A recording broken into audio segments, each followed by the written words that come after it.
Hi hello friends, welcome back to Akshay Amma Samayal. காமனாக எல்லாருக்குமே ஒரே ஒரு வெஜிடபிள் மட்டும் பிடிக்கும் அப்படின்னு சொன்னால் அது கேரட் தாங்க.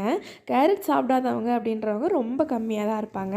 அப்படி எல்லாருக்கும் பிடிச்ச ஒரு கேரட்டில் சூப்பராக ஒரு சட்னி ரெசிபி எப்படி செய்கிறதுன்னு பார்க்கலாம் வாங்க. ஒரு பேன் வச்சு 2 டேபிள் ஸ்பூன் அளவு சன்ஃப்ளவர் ஆயில் ஆட் பண்ணியிருக்கேங்க. இதில் வந்து 1/2 ஸ்பூன் அளவு உளுந்து சேர்த்துக்கலாம். கூடவே வந்து ஒரு 6-7 பல் பூண்டும் ஆட் பண்ணிக்கலாம். இது கூட 2 பெரிய வெங்காயம் பொடியாக கட் பண்ணி வச்சுருக்கிறத இப்போ சேர்த்துடலாம். இது கூட காரத்துக்கு தகுந்த மாதிரி வரமிளகாய் ஆட் பண்ணிக்கலாங்க. நான் இன்றைக்கி 3 மிளகாய் சேர்த்துருக்கேன். உங்களுக்கு எக்ஸ்ட்ரா வேணுன்னா இன்னும் 2 சேர்த்துக்கோங்க. இப்போ இதை நல்லா சிவக்க வறுத்துக்கலாம்.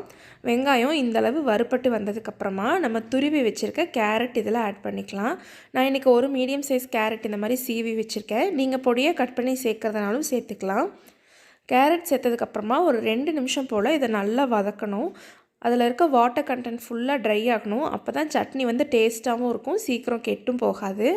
இப்போ பார்த்திங்கன்னா தண்ணி ஃபுல்லாகவே ட்ரை அவுட் ஆயிடுச்சு.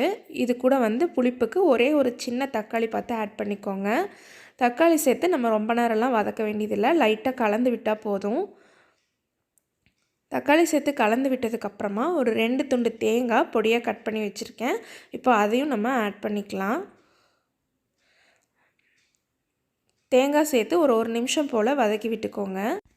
வதக்கினது எல்லாத்தையுமே ஒரு பிளேட்டுக்கு மாற்றி ஆற வச்சுட்டு மிக்ஸி ஜாரில் ஆட் பண்ணி அரைச்சிக்கலாங்க. எல்லாத்தையுமே ஒரு மிக்ஸி ஜாருக்கு மாற்றிட்டு தேவையான அளவு உப்பு சேர்த்துக்கோங்க. இதை லைட்டாக பல்ஸ் மோடில் அரைச்சிட்டு ஒரு தடவை அரைச்சிட்டு அதுக்கப்புறம் வந்து லைட்டாக தண்ணி சேர்த்து அரைச்சிக்கோங்க. நிறைய வாட்டரியாக இருந்தால் இந்த சட்னி நல்லா இருக்காது. நான் லைட்டாக தண்ணி சேர்த்து இப்போ இந்தளவு அரைச்சி எடுத்திருக்கேன். ரொம்ப பேஸ்ட்டாகவும் அரைக்க வேண்டாம்.